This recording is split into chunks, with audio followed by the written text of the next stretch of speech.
I have a lot of assigned books that are really boring and I really don't like, but it still doesn't deter me from um finding books with new universes and different worlds with characters that you can relate to and some characters that you can't.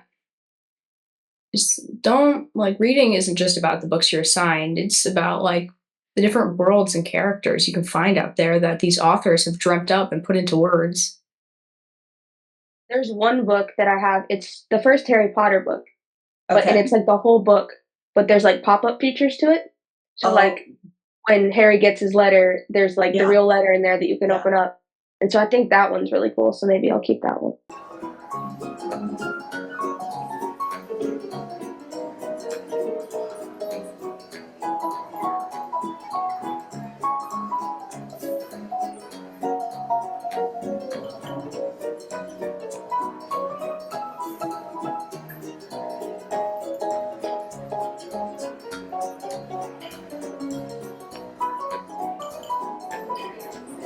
Hello, everyone, and welcome to this episode of Rare Book Cafe Coffee Break Edition. As you know, we've been leading up to a fast approaching event, the Florida Antiquarian Book Fair, which will take place in St. Petersburg at the Coliseum on March 1st and 2nd.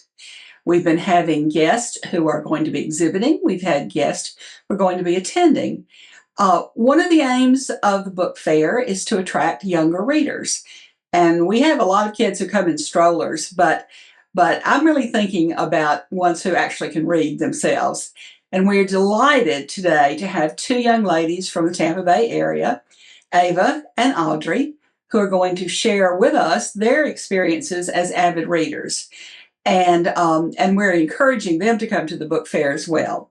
So, girls, introduce yourselves. Tell us how old you are, what grade you're in. Audrey, let's start with you. I'm 13, I'm in 8th grade. And Ava. I am 15 and I'm in 10th grade. Okay. And do you remember learning to read, or is it just something you think you always could do? Vividly, but not a lot. I've heard how I've learned to read and but I don't remember any of it. Well, you know, if you grow up around books with parents reading to you and you see the printed page, I think a lot of young children even sort of teach themselves. And so, you know, by the time you're 6 or 7, you feel like you've been reading all your lives. And and yet some students have so much trouble reading.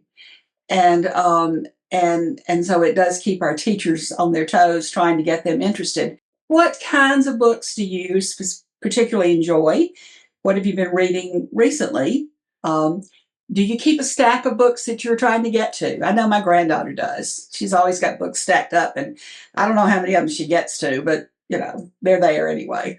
Audrey? Um, um, I I don't really keep them stacked, I kinda just they're on my bookshelf, and I'm just like, "Oh, I need to get to that one, I need to get that one." I'm reading right now the Land of Stories books, and so I just started it, so I'm not that far with it yet.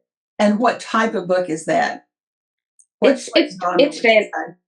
it's Okay. fantasy. I yeah, fantasy is probably the one I like to read the most for sure.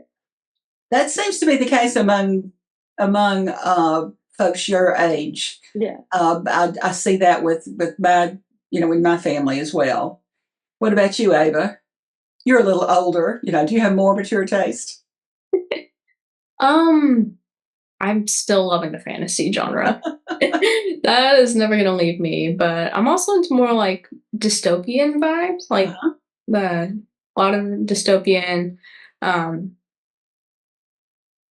and some nonfiction too, like biographies and stuff, but yeah, mostly fantasy and dystopia.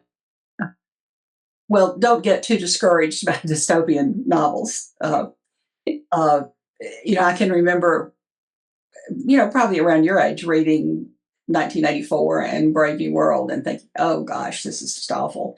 Um, I think we have a message from Alan, probably a question he wants to ask. Let's see. Maybe. What what draws you specifically to fantasy? Is it stepping outside your comfort zone, or just it's a different world that you live in? I just think it's just the ones that interest me the most, and just in general, they seem like the most fun to read. And that's pretty much what it is for me. If it looks fun to read and it looks interesting, then I'll pick it up and read it. Where do you get your reading material? Do you buy books? Do you use an online service? Do you use Kindle? Do you go to the library? A combination of those?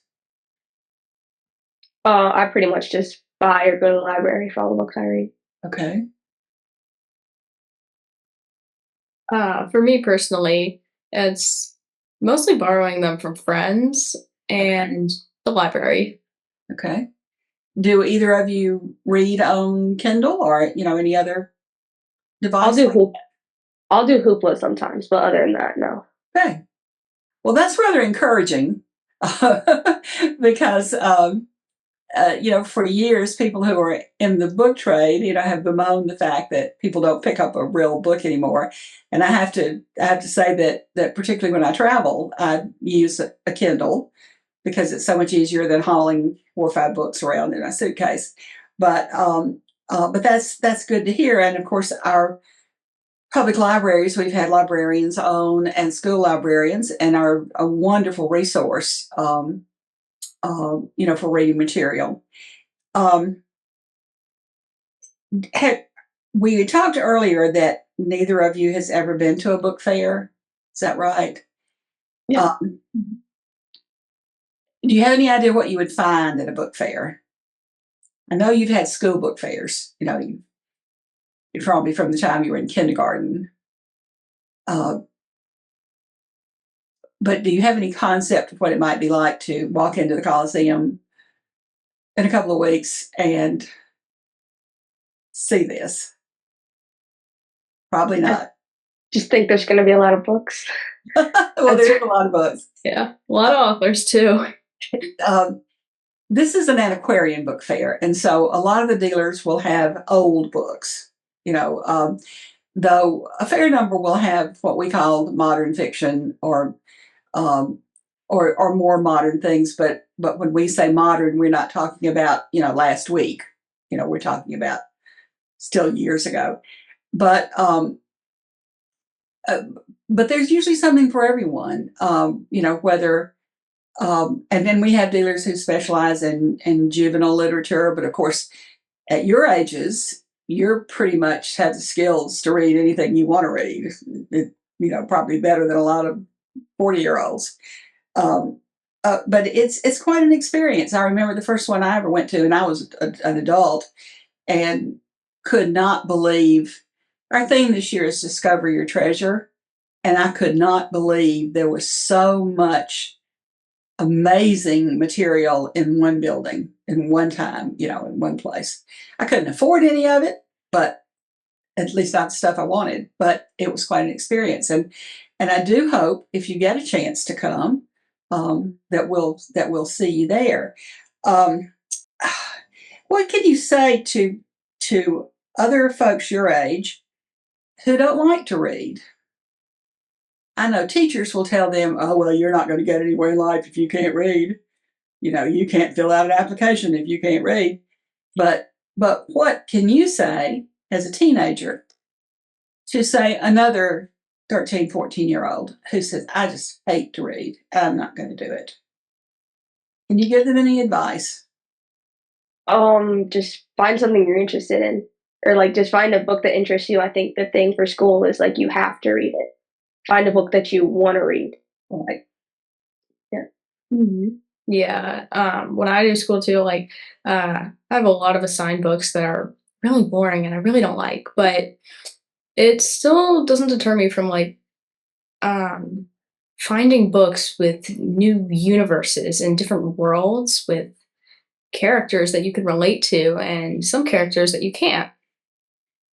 Just don't reading isn't just about the books you're assigned. It's about the different worlds and characters you can find out there that these authors have dreamt up and put into words. That is very good, and I think some teachers really tune into this to encourage students to find something they're interested in, even if it's not on the reading list. And because every book you read increases your knowledge, increases your understanding, increases your reading skills. So that's extremely good advice. To find something you're interested in. When our grandchildren were born, my husband and I, partly because we were in the book business, started a collection of collectible books for our grandchildren. Some are older first editions of things. Some are things that we knew they would be interested in currently. This Christmas, I gave them both books that were illustrated by Barry Moser, who is a contemporary artist and writer. And my granddaughter has this very elaborate Wizard of Oz, and my grandson a book that's based on the Uncle Remus stories, and these are illustrated by Moser. Do you have books that you intend to keep forever? And have you ever thought, this is a book that I want to keep and share with my children and my grandchildren? Or do they just kind of pass through your hands? I don't really know. There's one book that I have. It's the first Harry Potter book, and it's like the whole book, but there's like pop-up features to it. So like when Harry gets his letter, there's like the real letter in there that you can open up. And so I think that one's really cool. So maybe I'll keep that one. But I never really thought about it. Pop-up books are wonderful. They are just so wonderful. And that's one thing that a lot of dealers at the book fair, not a lot, but that is a type of book that a number of dealers, bring. And I've had Harry Potter, pop-up books. In fact, my grandchildren and I bought their father one for Father's Day one year when he was 40. So book collecting, doesn't have to be really expensive books. I have a book that I had as a child.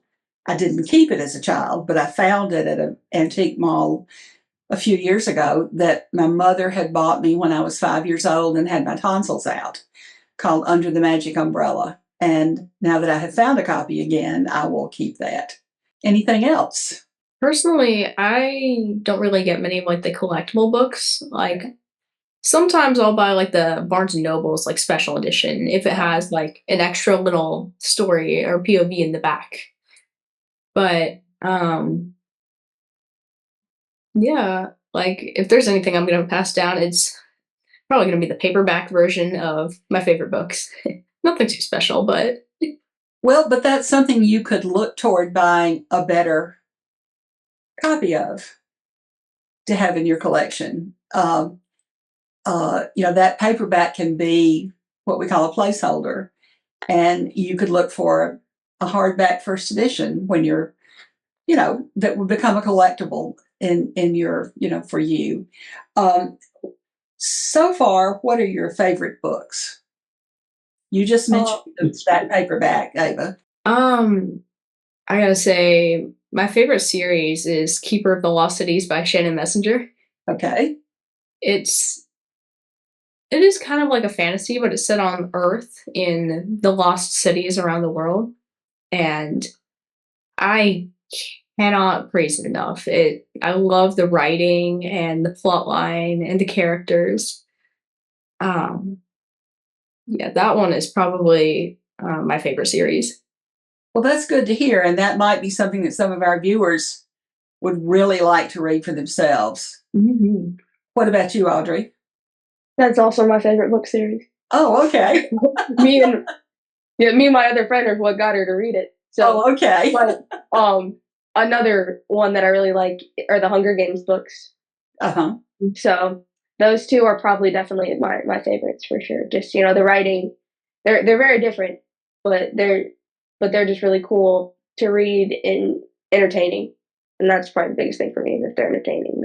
Well, have you read anything recently that you thought, this is just terrible? I'm not even going to finish this. I'm just going to put this down. Ooh, a book I anything assigned by your teachers? Yeah. Oh, yeah. A book I had to read for school called Gathering of Days. I had to read the same one. Yeah, it really, it's an old book, and it was like this girl's journal. It was just a journal entries from like 200 years ago. It was terrible. Yeah, my sister just had to read it. It's about a pilgrim girl and kind of like I think it was definitely about pilgrims and like some of the first settlements. She started reading it and then she's like, "Who's the Indian guy?" And she thought this was set in India and that the brother was actually like a really nice Indian girl, but based off the names anyway. So, yeah, Well, very hard to somebody understand. perhaps should have chosen better on that. On that. Well, I strongly believe. I know I have friends who say, "I will not finish a book. If I start reading it, I'm going to finish that book." But I don't really feel that way because sometimes you'll pick up a book that's not just so poorly written that it doesn't get your attention, and you think, "Well, this is just a waste of my time. There are a lot of better things out there to read. A lot of better things." So. Well, girls, thank you so much for being with us today, and we hope that you get a chance to come to St. Petersburg on the 1st and 2nd and see all the wonderful treasures that we are bringing, which include things like maps and prints and brochures and all kinds of things other than just books. And perhaps you'll find a treasure there that you want to start a collection with.